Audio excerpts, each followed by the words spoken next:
सहनाववतु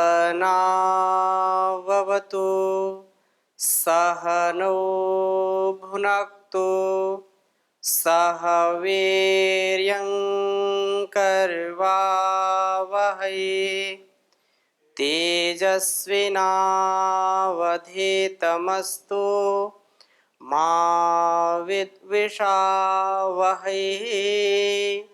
ओम शांति शांति शांति।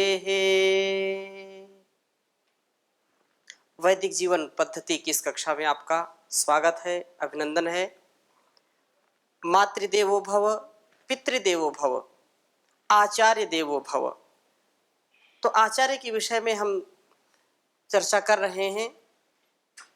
एक सात्विक, सदाचारी, विद्वान, धीर, गंभीर आचार्य कैसा होता है और वह आचार्य क्यों कहलाता है, वो गुरु क्यों कहलाता है, अनेक संदर्भों में हमने चर्चा की।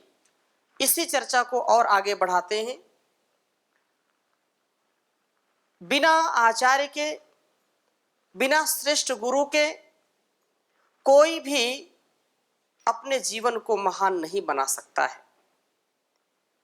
कोई भी शिष्य बिना श्रेष्ठ आचार्य के दिशा निर्देशन के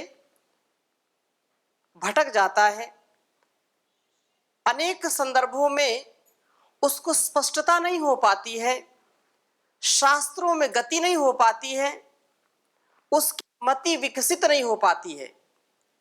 और जब मति ही विकसित नहीं होगी, मति की प्रगति नहीं होगी, गति नहीं होगी, तो संसार में वह मनुष्य दिव्यता को नहीं प्राप्त कर सकता है। इसलिए शास्त्रज्ञ, वेदानुकूल आचरण करने वाला वेदज्ञ आचार्य जिसको मिलता है, उससे बढ़कर के सौभाग्यशाली कोई शिष्य नहीं हो सकता है। अतः वेद के अनुकूल स्वयं का जिसका आचरण है और वैसा ही वो शिष्यों को उपदेश करता है, ऐसा आचार्य भी धन्य है। और ऐसे आचार्य को पाकर के शिष्य भी धन्य हो जाते हैं। वर्तमान काल हो या भूतकाल हो या भविष्यत काल हो, तीनों कालों में जो सम्यक दृष्टि है, भूतकाल में जिन्होंने अब गुरुओं से दृष्टि पाई है, चाहे भगवान श्री रामचंद्र जी हो, गुरु वशिष्ठ, गुरु विश्वामित्र जी के सन्निधि में जिन्होंने आत्मज्ञान से, आत्म कल्याण से राष्ट्र कल्याण किया, चाहे योगेश्वर श्री कृष्णचंद्र जी हो, जिन्होंने गुरु संदीपनी के सानिध्य में अपने जीवन को श्रेष्ठ बनाया। ऐसी गुरु शिष्य परंपरा यदि हम प्राचीन काल से अब तक देखें तो बहुत यह पावनी परंपरा है। और यह पितृयज्ञ, क्योंकि माता पिता गुरु आचार्य हमको जीवन देते हैं, जीवन जीने की कला सिखाते हैं, इसलिए इनके प्रति हमारा कैसा व्यवहार होना चाहिए और इनका जो जीवन है वो भी कितना श्रेष्ठ होना चाहिए, बहुत ही सुंदर चर्चा चल रही है और इसको हमको आत्मसात करना चाहिए। बिना गुरु के ज्ञान नहीं है, बिना गुरु के हमको प्रकाश नहीं मिलता है। जिसके जीवन में प्रकाश नहीं है वो अंधकार में या भवसागर में गोते लगाता रहता है। आचार्य लिखते हैं कि इस भवसागर में, अपार संसार में कोई यदि दिशा देने वाला है, कोई हमारी दीनहीन दशा को सुधारने वाला है, तो गुरु है। कहा, अपार संसार समुद्र मध्य समाजतो में शरणम किमस्ति गुरु कृपालु कृपया वदयित दुशेष पादाम्बुज दीर्घ नौका। इस भवसागर में मेरी नैया डावाडोल हो रही है। इस अपार संसार में, अपार संसार समुद्र मध्य सम्मत में शरणम की मस्ती। हे गुरुजी, हे आचार्य, इस भवसागर को पार करना है, संसार सागर को पार करना है। बीच में मेरी नैया डावाडोल हो रही है, मैं डूबने को हूं, किसका सहारा मैं पकड़ूं? दुशेष पादाम्बुज दीर्घ नौका। गुरु ने बताया कि उस परम पिता परमेश्वर का हम गुणगान करें, उसके द्वारा बताए गए मार्ग का अनुसरण करें, वेदानुकूल आचरण करें, वही एक शरण है। तदेव मरणम शरणम अस्ति, वही एक मरते हुए के लिए शरण का कार्य करता है। इसलिए प्रत्येक व्यक्ति को जो विद्या अध्ययन कर रहा है उसका ये उत्तरदायित्व है कि वह गुरु से कभी भी द्वेष ना करे। मां विद्विषावहै, हम रोज मंत्र पाठ करते हैं कि हम गुरु और शिष्य दोनों एक दूसरे से कभी ईर्ष्या द्वेष ना करें। मंत्र पाठ, मंत्र एक विचार है। तो ये जो हमारी विद्या है ये तेजस्वी हो। हम जो गुरु हमको पढ़ा रहा है, शिष्य जो पढ़ रहा है, दोनों एक दूसरे के पूरक होकर के जब विद्या अध्ययन अध्यापन करते हैं तो वह बहुत तेजस्वी होती है और उस विद्या से व्यक्ति का जीवन चमक जाता है, किसी भी प्रकार का अभाव नहीं होता है। कुछ ऐसी स्थिति आजकल है कि वैसे न गुरु रहे न वैसे शिष्य रहे। अपवाद की मैं गणना नहीं करता हूं, बहुत ऐसे शिष्य भी हैं और बहुत ऐसे गुरु भी हैं जिनका जीवन बहुत उत्तम है, आचरण बहुत उत्तम है। लेकिन अधिकांश लोगों का क्या स्वभाव हो गया है, यदि गुरु ने कुछ बोल दिया पढ़ते पढ़ाते तो शिष्य नाराज, ईर्ष्या कर बैठा। और बड़े बड़े ऐसे कॉलेज या महाविद्यालय या अन्य में हम देखते हैं कि अध्यापक ने डांट दिया तो बच्चा वहीं बोलता है आइए चौराहे में आइए, चौराहे में बताएंगे आपको, अभी कक्षा में नहीं बताएंगे। तो वो गुरु भी डरेगा, तो कैसे विद्या फलवती होगी? ऐसे शिष्यों से, और माना कि किसी कारणवश गुरु भी ऐसे कुछ होते हैं कि शिष्य प्रश्न पूछता है, जिज्ञासा उसकी है, या गुरु की बात किसी संदर्भ में नहीं मानी तो गुरु भी ईर्ष्या करने लगा कि अब इसको मैं नंबर कम दूंगा, इसको मैं फेल कर दूंगा। तो ये ईर्ष्या द्वेष की जो बात है, ये भावना है, ये हमारे प्राचीन ऋषियों की कभी ऐसी कामना नहीं रही, ना ऐसी भावना रही। पवित्र भावना के साथ उन्होंने गुरु शिष्य की जो पावनी परंपरा है उसको उदात्त और उसको जैसा वेदों में हमको बताया गया वैसा जीने का प्रयास करते थे। क्योंकि यदि गुरु शिष्य पढ़ाने में ही ईर्ष्या द्वेष आरंभ हो गया तो फिर जीवन से कभी भी हम ईर्ष्या द्वेष को निकाल नहीं सकते। और कभी ऐसा जो शिष्य जो गुरु से ईर्ष्या करता हो, ऐसा गुरु जो शिष्य से ईर्ष्या करता हो, तो उनके पढ़ाने और पढ़ने का कोई मतलब नहीं रह जाता। वो विद्या विशेष फलकारी नहीं होगी, लाभकारी नहीं होगी। इसलिए गुरु के प्रति हमारा विशेष अनुराग होना चाहिए, उसकी भक्ति हमारे अंदर होनी चाहिए। क्योंकि यदि ऐसा नहीं करेंगे तो हमको सतपथ का दर्शन नहीं हो सकता, सच्चे मार्ग का दर्शन नहीं हो सकता है। इसलिए किसी ने लिखा, गुरु चरणों से प्रीति न जोड़ी, गुरु चरणों से प्रीति न जोड़ी, जग से रिश्ता जोड़ लिया। विषयों के चक्कर में पड़ कर प्रभु से नाता तोड़ लिया, गुरु चरणों से प्रीति न जोड़ी, जग से रिश्ता जोड़ लिया। कर्म की योनि में बिलख रहा था, कहता प्रभु आओ तुम, नरक कुंड में लटक रहा हूँ, आकर मुझे बचाओ तुम। अब सब कुछ क्यों भूला बंदे, अब सब कुछ क्यों भूला बंदे, ओम भजन क्यों भूल गया, गुरु चरणों से प्रीति न जोड़ी, जग से रिश्ता जोड़ लिया।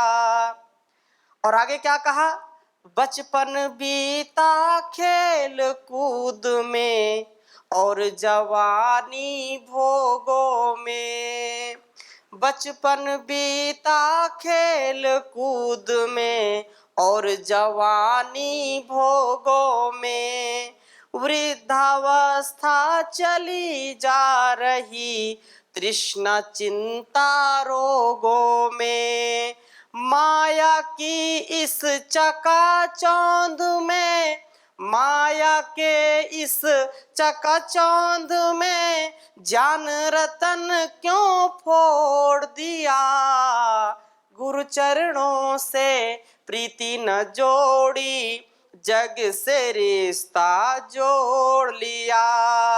विषयों के चक्कर में पड़कर प्रभु से नाता तोड़ लिया, गुरु चरणों से प्रीति न जोड़ी।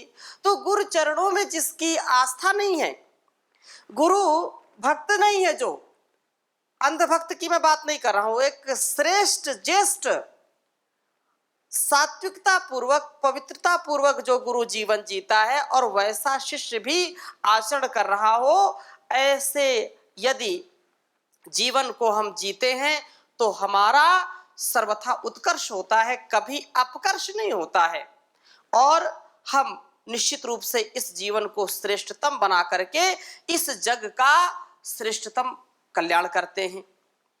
तो इस चर्चा को और मैं आगे बढ़ा रहा हूं कि वास्तव में एक जो गुरु है, आचार्य है, उसकी परिभाषा के विषय में हमने पढ़ा था, उसका क्या लक्षण है, उसी संदर्भ को आगे मैं बढ़ाऊंगा। एक जो सच्चा गुरु होता है, जो सच्चा पिता होता है, उसके क्या लक्षण हैं, उसके संदर्भ में महर्षि मनु बहुत ही अच्छा लिखते हैं कि निषेकादानी कर्माणि यह करोति यथा विधि संभाव्यति चान्येन सा विप्रो गुरु रुच्यते। बहुत सुंदर बात कही है, इसका मैं एक बार बोर्ड पर लेखन करता हूं, आप भी इसको लिखिए। कह रहे हैं कि निषेकादीनी कर्माणि,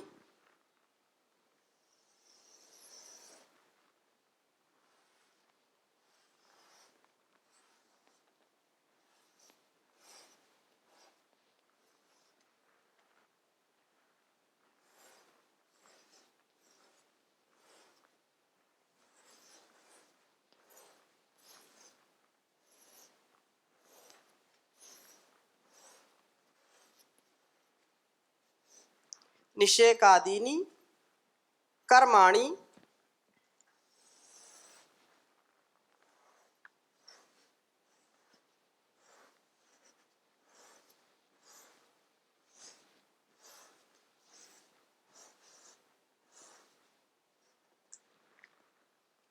यह करोति यथाविधि, यह करोति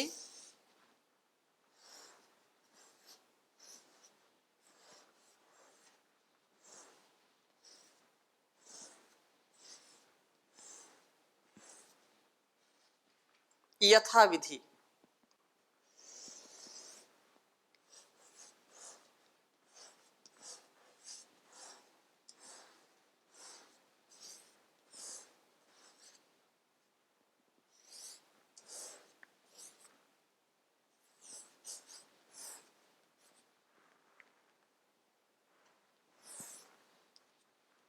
यथा विधि संभावयति चान्येन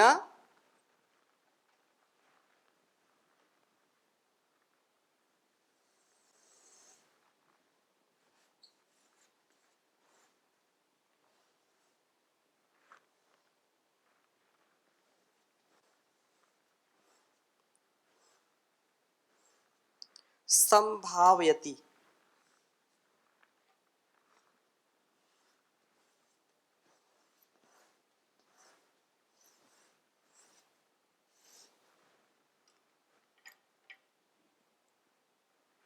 संभावती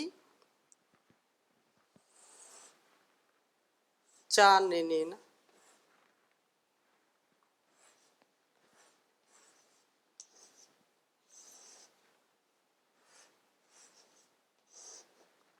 संभावती चान्येन स विप्रो गुरुरुच्यते स विप्रो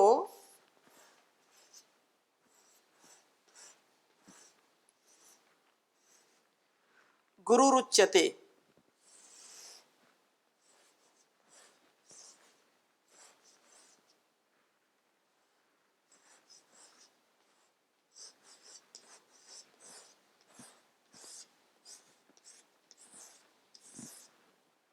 उच्चारण करेंगे। निषेकादीनि कर्माणि यः करोति यथा विधि संभाव्यति चान्येन सा विप्रो गुरुरुच्यते। निषेकादीनि कर्माणि यः करोति यथा विधि संभावयति चान्येन सा विप्रो गुरुरुच्यते। गुरु की ठीक ठीक परिभाषा गुरु किसे कहते हैं, इसके संदर्भ में यह श्लोक धर्मशास्त्र का है। महर्षि मनु कहते हैं कि निषेकादीनि कर्माणि, बहुत ही गंभीरता पूर्वक इसको हम समझने का प्रयास करते हैं कि जो यथाविधि, यह जो विधि के अनुसार है, और निषेकादीनि कर्माणि करोति, जो संस्कारों को निश्चित रूप से जो सुनिश्चित संस्कार हैं उन संस्कारों को करता है, और बालक बालिका को घर पर भी शिक्षा देता है, तथा अनेन संभाव्यति, अन्न आदि भोज्य पदार्थों द्वारा बालक का पालन पोषण करता है। स विप्रः, वह विद्वान पिता, गुरुरुच्यते, वह गुरु कहलाता है। माता भी गुरु है और पिता भी गुरु है। और एक गुरु, जैसे माता पिता रज और वीर से एक संतान का प्रादुर्भाव होता है, ऐसी ही जब गुरु के गर्भ में हम जब गुरुकुल जाते हैं तो एक वो गुरु हमारा होता है। विद्या के गर्भ में जिसका संवर्धन होता है, परिवर्धन होता है, वह गुरु भी एक माता पिता का ही रूप है। विद्या से हमारा जन्म होता है तो हम द्विज कहलाते हैं, और जब माता पिता से जन्म होता है तो एक जन्म होता है, दूसरा जन्म होता है, तब हम द्विज कहलाते हैं। तो वो जो इस श्लोक का अर्थ महर्षि इस प्रकार से करते हैं कि जो वीरदान से लेकर के भोजन आदि करा करके पालन करता है, इसलिए इससे पिता को गुरु कहते हैं। और निषेक अर्थात ऋतुदान प्रदान आदि यह संस्कार है, पिता निषेक करता है, इसलिए पिता को ही मुख्य गुरु कहा है। माता निर्माता भवति, मातो प्रथम आचार्य है, प्रथम गुरु है, लेकिन पिता से भी वह बहुत कुछ सीखता है। पिता ना हो तो संतान कैसे होगी। इसलिए यहां पर इस बात को कहा कि सच्चा गुरु जो घर पर रह करके माता पिता के द्वारा जो शिक्षा हमको मिलती है, वो आजीवन मरते दम तक, अंतिम श्वास तक उसको हम जीते हैं। जो भी शिक्षा माता पिता से मिलती है हमको, जो भी संस्कार मिलते हैं उसको हम कभी भी भुलाते नहीं। इसलिए माता पिता भी हमारे सच्चे गुरु हैं। ऐसे तो जिससे भी हमको कुछ सीखने को मिले वो हमारा गुरु होता है, अक्षर ज्ञान जिससे मिलता वो भी हमारा गुरु है ही है। और अक्षर ज्ञान ना दे, छोटी शिक्षा हो बड़ी शिक्षा हो, जिससे भी हम कुछ सीखते हैं वो हमारा गुरु कहलाता है। इसलिए अध्यापक और आचार्य की बड़ी महिमा है। अध्यापक आचार्य के विषय में बहुत ही सुंदर बात कही है कि आवृत्य अवतिथम ब्रह्मणा श्रवणा उभौ सा माता सा पिता जेयस्तमना द्रुहोत कदाचना, कि वो जो गुरु आचार्य वेद ज्ञान और विद्या के दान द्वारा, जैसे अभी मैं चर्चा कर रहा था कि सहना भवतु सहनो भुनक्तु सा वीर्यम करवावहै तेजस्विनावधीतमस्तु मां विद्विषा वहै। हम एक दूसरे से ईर्ष्या द्वेष ना करें। और वही बात यहाँ पर कही कि जो वेदज्ञ हैं, जो अपने ज्ञान से एक पल के लिए भी कभी नीचे नहीं गिरते, अर्थात जैसा वो जानते हैं वैसा वो आचरण भी करते हैं। जिस दिन से मैंने एक गुरु आचार्य की इस प्रसंग को आपके समक्ष रखना आरंभ किया है, तो पहले दिन इस बात को मैंने कहा था कि सदाचार का पाठ पढ़ाता है और स्वयं भी जो सदाचार का आचरण करता है वह सच्चा आचार्य है, वो सच्चा गुरु है। और उसके प्रति कभी भी द्रोह नहीं करना चाहिए। यही शिक्षा हमको यहाँ पर दी जा रही है कि जो वेद के अनुकूल आचरण करता है, वेद ज्ञान देता है, विद्या दान देता है, और उभौ श्रवणौ अवितथम आवृणोति, दोनों कानों को सत्य ज्ञान से परिपूर्ण करता है, सत्य ज्ञान देता है, पढ़ाता है।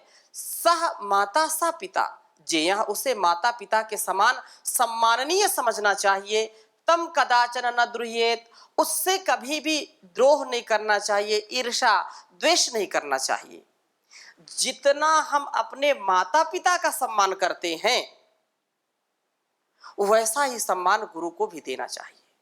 क्योंकि मैंने कहा कि माता पिता के संयोग से रज और वीर से जो संतान उत्पन्न होती है, तो एक तो शरीर से उसका शरीर निर्माण होता है, संस्कार रूप में भी जो ज्ञान, जितना ज्ञान माता पिता के पास वो तो देंगे, लेकिन विशेष ज्ञान जो देता है वो कौन देता है? गुरु देता है। तो वो भी गुरु भी माता पिता के समान है, इसलिए माता पिता से भी उसको अधिक सम्मान देना चाहिए। और ये हमारी बहुत ही पावनी परंपरा है, क्योंकि बिना आचार्य के हमारा ज्ञान परिपक्व नहीं हो सकता है। बिना सद्ज्ञान के, बिना सद्गुरु के हम कभी भी प्रकाश को नहीं प्राप्त हो सकते हैं। इसलिए कहा उत्पादक ब्रह्म दात्रोर गरीयान ब्रह्मदा पिता ब्रह्म जन्म ही विप्रस्य प्रेत्य चेहा च शाश्वतम। कह रहे हैं कि उत्पादक ब्रह्मदात्रो ब्रह्मादा पिता गरीयान विप्रस्य ब्रह्म जन्म इह च प्रेत्य शाश्वतम, कि उत्पन्न करने वाले पिता और जो है विद्या तथा ज्ञान देने वाले पिता आचार्य में ब्रह्मतः पिता गरीयान, विद्या और वेद ज्ञान को देने वाला आचार्य रूप पिता ही सबसे बड़ा होता है। ध्यान दीजिए, जो पिता जन्म देता है वो अपने आप में गुरु है, और जो हमको जीवन जीने की कला सिखाता है, जीवन जीने का है, जो सत्य तथ्य है, जो ब्रह्म ज्ञान देता है, ब्रह्म विद्या का अधिकारी हमको बना देता है, तो कहा कि जन्म देने वाले पिता से बढ़कर के ब्रह्म ज्ञान देने वाला गुरु बड़ा होता है। क्योंकि बिना ज्ञान के तो हम पशु के समान हैं, बिना ज्ञान के हमारा जीवन महान बन नहीं सकता। इसलिए गुरु जो होता है वो हमको महान बना देता है। एक पत्थर को एक कारीगर उठा करके मूर्ति बना देता है, उसको गढ़ करके, इसलिए उस मूर्ति की कीमत बढ़ जाती है, नहीं तो वो रास्ते का पत्थर था। ऐसे ही गुरु हमारे बेडौल और अव्यवहारिक जीवन को अति व्यवहारिक बना देते हैं, सुडौल बना देते हैं। जो हम कुसंस्कार में जी रहे होते हैं, हम सुसंस्कारी हो जाते हैं। अतः ये बहुत सुंदर बात कही है कि विद्या देने वाला, वेद ज्ञान देने वाला आचार्य रूप पिता ही अधिक बड़ा होता है, माननीय है। क्योंकि विप्रस्य द्विज का ब्रह्म जन्म शरीर जो है जन्म की अपेक्षा ब्रह्म जन्म उपनयन में दीक्षित करके वेदाध्ययन तथा विद्या प्राप्ति कराना ही इह च प्रेत्य शाश्वतम, इस जन्म और पर जन्म के साथ रहने वाला है। अर्थात शरीर तो इस जन्म के साथ ही नष्ट हो जाता है, परंतु जो ज्ञान गुरु ने दिया है वो जन्म जन्मांतरों तक रहेगा। माता पिता से जो शरीर मिला है तो ये तो नष्ट हो जाएगा, मिट्टी में मिलने वाला है, लेकिन जो गुरु हमको ज्ञान देता है, गुरु जैसा संस्कार हमारे अंदर जगाता है, वह संस्कार जन्म जन्मांतरों तक हमारा साथ देता है। इसलिए ये बहुत सुंदर उपदेश है, इसको हम आत्मसात करें तो इस जन्म के साथ ही यह जीवन नष्ट ना हो। श्रेष्ठ जीवन बनाने के लिए श्रेष्ठ गुरुओं का सानिध्य परम आवश्यक है। धर्म, अर्थ, काम और मोक्ष की प्राप्ति के लिए श्रेष्ठ गुरुओं का सानिध्य हम प्राप्त करें। तो ऐसी शुभ कामनाओं के साथ, शुभ भावनाओं के साथ, शुभ संकल्पों के साथ आज की कक्षा को यहीं पर विराम देते हैं। शेष चर्चा अगली कक्षा में करेंगे। ओम शांति शांति शांति।